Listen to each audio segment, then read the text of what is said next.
Is there a point that you would countenance, and I know you're not the only decider in the mix here, kind of pulling back on some of the goals and saying we'll do sort of a reduced range version of this, or do something that seems achievable now, a minimum viable, and see if we can expand it later? Well, I mean, I certainly wouldn't rule anything out. Any system is better than the system we have now. Any improved system is better than the system that we have now. But I think it is technically feasible, and I think at the end of the day, it will be an expensive system. There's no doubt, but I think it will not be as expensive as many people think it will be today because of the technology. You look at AI and some of the other things that really will drive. AI will play a big part in Golden Dome for sure, and it will play a big part in driving the cost of Golden Dome down over the life of that. Where will AI systems, say, incorporated into AI? Where will those be 5 years from now as opposed to today? Those are going to be drivers of lowering cost of systems, as an example. So, again, I believe in it as it has been laid out conceptually by the president, and I also believe in the plan that I saw briefed by General Gutlein, and hopefully that the president will sign off on. Are there any public misconceptions about Golden Dome that you bump up against pretty regularly in terms of how it will work, its scope, if every American city is going to be protected from missiles equally? Can you talk about some of that? Yeah, I think there's a lot of misconceptions about it, even among people who should be experts on it. And I don't consider myself one. I'm just, a policymaker. But we talked about people thinking that it's just ballistic missile defense, and it's really not. It's to protect us from a whole range of other threats.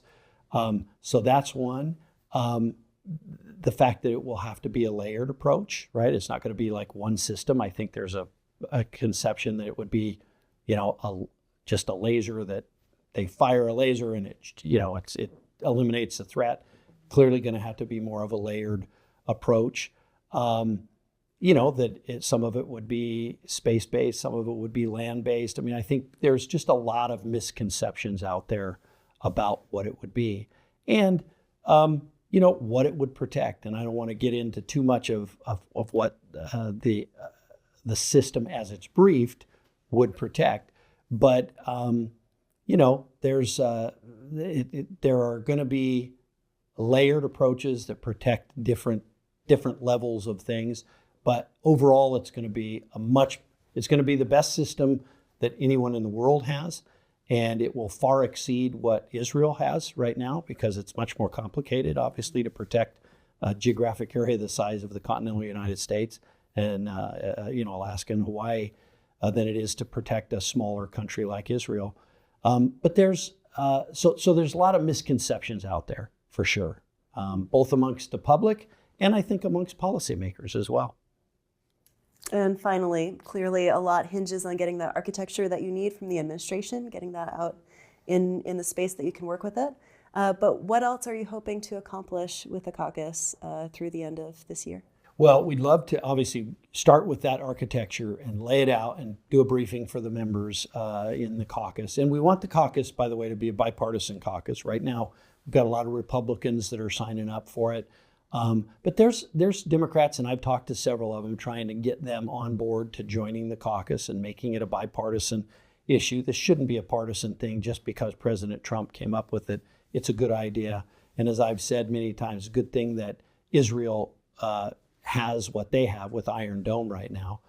We want to make it bipartisan, but we want to use it really to just educate members about the threat that's there and the technology to counter that threat, and really just build consensus, bring in industry so that they can help educate members about the technology that's out there to do this. This stuff is possible for us to do. Only in the United States of America do we have the ability and the technological advancement to get this done.